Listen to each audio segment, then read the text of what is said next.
Retrouvez toute l'actualité du jour à 23h15.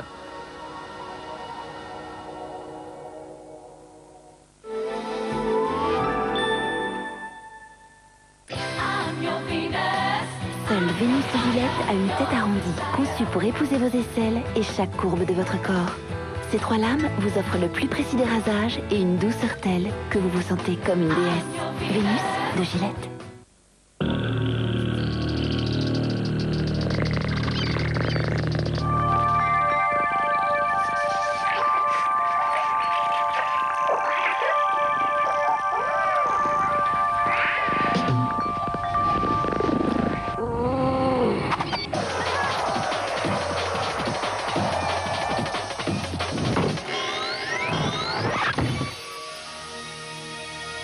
Léger, la nouvelle ligne de fromage de Bigros, généreux en goût, pauvre en graisse.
ADSL, maintenant des 49 francs par mois.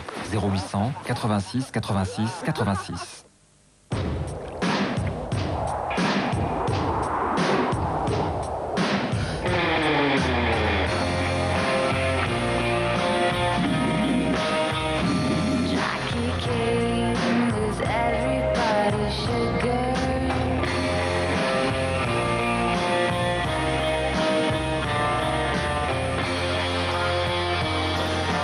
Mondeo Common Rail Turbo Diesel, la puissance en silence.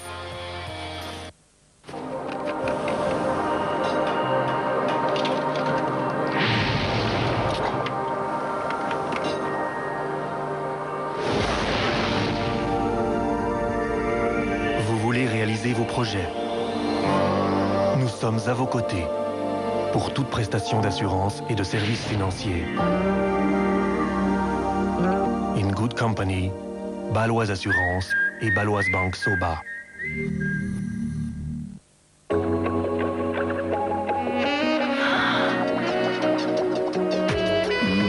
Orange et mangue. Granini, j'en étais sûre. Granini orange mangue, maintenant aussi en PET. Aimeriez-vous aussi rire ainsi? Allez-y. Les nouveaux Tenalé d'Ultra Mini sont aussi discrets que les protège-slip et pour l'incontinence légère, même encore plus secs que les serviettes hygiéniques minces. Vraiment plus secs. Tenalé d'Ultra Mini, soulager, être active et vivre. Le film qui suit est autorisé aux plus de 18 ans.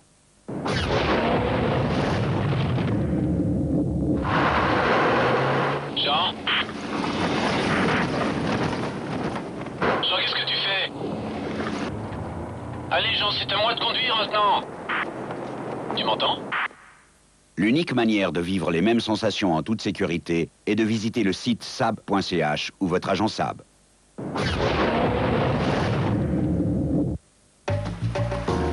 Les meilleurs souvenirs. Fujifilm. Comme si c'était vrai. Elle est sympa, votre caisse maladie? Il y en a une où vous vous sentez entre amis. Une caisse maladie qui est aux petits soins pour vous. Une caisse accueillante qui s'investit sans compter. C'est cela, la qualité à tout prix. À tout prix, une amitié pour la vie.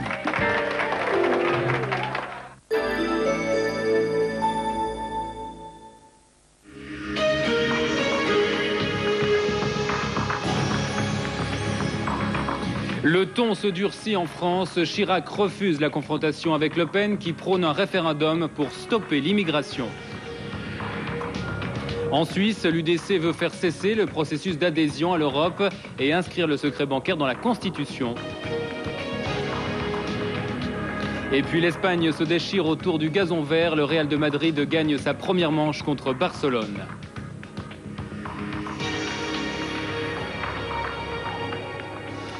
Bonsoir à vous et bienvenue pour un tour d'actualité à 23h15. Pour commencer, en France, Jacques Chirac a déclaré ce soir qu'il refusait le débat avec Jean-Marie Le Pen, lequel a encore durci le ton aujourd'hui. Le président du Front National a indiqué ce soir qu'en cas d'élection le 5 mai, il organiserait un référendum visant à arrêter l'immigration. La situation se crispe donc et les Français continuent d'afficher leur rumeur dans la rue. Abraham Ziziadis. À Paris comme en province, la révolte lycéenne contre le Front National ne faiblit pas. Des milliers de manifestants spontanés ou encadrés par l'extrême gauche continuent de défiler et comptent bien le faire jusqu'au 5 mai prochain. Le syndicat étudiant UNEF appelle d'ailleurs à une manifestation unitaire samedi prochain.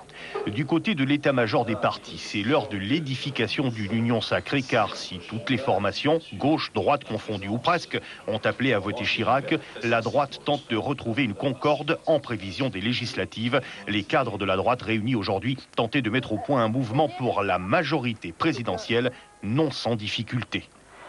Alors que Jacques Chirac a finalement refusé de débattre en direct avec le chef du Front National.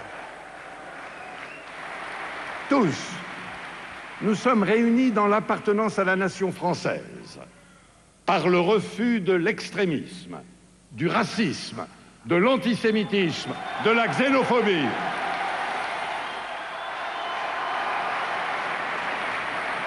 Pas plus que je ne l'ai accepté dans le passé, je n'accepterai demain de débat avec son représentant.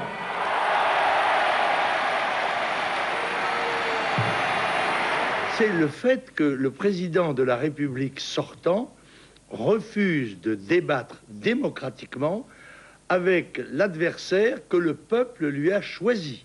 Le même peuple que celui qu'il a désigné lui-même. Rendez-vous le 1er mai prochain où des manifestations gauche et extrême droite risquent d'être le moment fort de cette campagne présidentielle.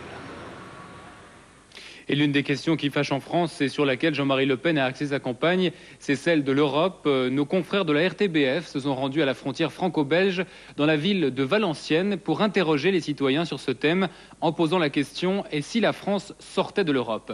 Reportage commenté par Mathieu Truffert. À Valenciennes, plus de 3000 emplois ont été créés ces dernières années. Parmi les industries qui ont investi dans la région, Toyota. L'usine du fabricant automobile est toute proche de la frontière belge. Toyota compte sur des employés français mais aussi belges, donc transfrontaliers. Dans le Nord, 18,7% des votants se sont prononcés pour Jean-Marie Le Pen. Son programme entend réduire la place de la France dans l'Europe le plus rapidement possible. Alors, question posée dans la rue, et si la France quittait l'Europe ? Ça me paraît très difficile de pouvoir du jour au lendemain, comme ça, renier toute une série d'engagements avec nos partenaires européens. C'est dramatique, dans la mesure où on ne peut pas exister sans l'Europe maintenant. De toute façon, à mon avis, c'est plus facile à dire qu'à faire, sortir de l'Europe, un pays comme la France, engagé comme on est. Ça, c'est des paroles, mais les actes... ça serait plus difficile à faire. Vous vous sentez profondément européen ? Ah oui, oui. Même maintenant mondial aussi. Disons que moi, je suis plus ou moins économiste et donc on ne peut pas concevoir l'économie sans s'ouvrir, au monde, de toute façon. Et quand Le Pen dit « moi je vais faire sortir la France de l'Europe », moi je dis que c'est lui qui devrait sortir de la France.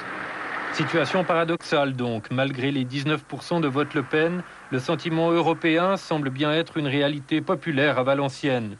Il sera difficile à Jean-Marie Le Pen de le faire oublier.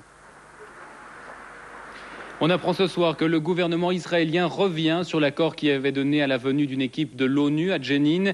Celle-ci était chargée, on le rappelle, d'enquêter sur les événements dans le camp de réfugiés palestiniens.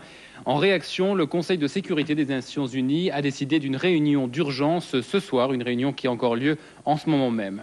On fait le tour du reste de l'actualité à l'étranger. Elle est commentée par Abraham Ziziadis. Jean-Paul II a sermonné les évêques des États-Unis sur le problème de la pédophilie. Pas de place pour les prêtres pédophiles dans la vie religieuse et tolérance zéro, c'est le discours de fermeté du Saint-Père aux évêques nord-américains convoqués pour une séance spéciale aujourd'hui à Rome. Le pape a aussi exprimé sa solidarité aux victimes d'abus sexuels et prôné la purification de l'Église. Le Saint-Siège qui entend gérer cette crise dans la transparence, mais le pape a semble-t-il demandé le renforcement de la loi sur le célibat des prêtres. Le dialogue existe entre Palestiniens et Israéliens pour résoudre la crise de Bethléem, mais sans résultat jusqu'ici. Après une journée de négociations, les deux parties n'ont abouti à aucun accord. Les forces israéliennes assiègent toujours l'église de la Nativité, où des dizaines de Palestiniens armés sont retranchés avec des moines et des religieuses. L'armée de Tel Aviv pourrait autoriser l'évacuation de quelques personnes ce soir encore. Les richesses de la mer Caspienne, disputées par les pays riverains. Des négociations ont ouvert aujourd'hui et pour 2 jours au Turkménistan avec la présence du président russe Poutine et de son homologue iranien Khatami. Les 5 pays riverains exploitent actuellement, selon des accords bilatéraux, les richesses de cette mer intérieure, les 3e en gaz et en pétrole du monde. Et l'Iran et le Turkménistan exigent une exploitation équitable de la mer alors que la Russie demande un accès proportionnel à la longueur des côtes de chaque pays. On semble bien loin d'un accord sur ce point. Et puis en Argentine, le ministre de l'économie a présenté sa démission, suivie peu après par l'ensemble du gouvernement qui a remis son mandat à disposition du chef de l'État. Au centre des divergences, le projet de loi pour tenter d'éviter l'effondrement du système financier argentin. C'est sous la conduite, on le rappelle, du ministre démissionnaire que l'Argentine a décidé de dévaluer le peso et d'adopter un système unique de libre flottement de la monnaie.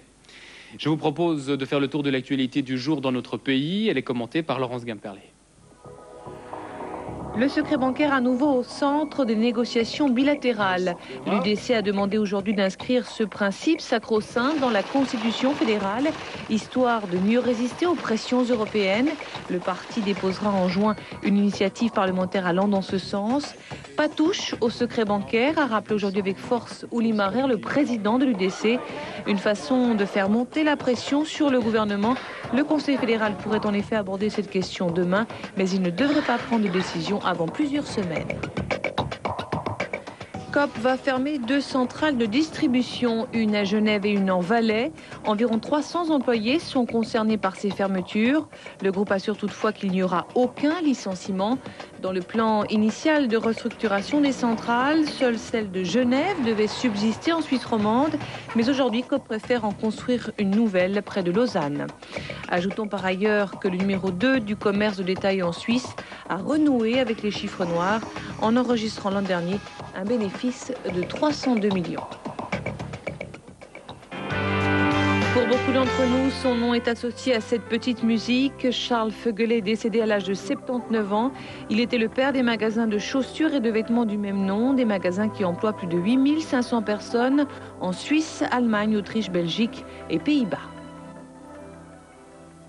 En sport, on jouait ce soir le match aller des demi-finales de la Ligue des Champions entre Barcelone et le Real de Madrid. Une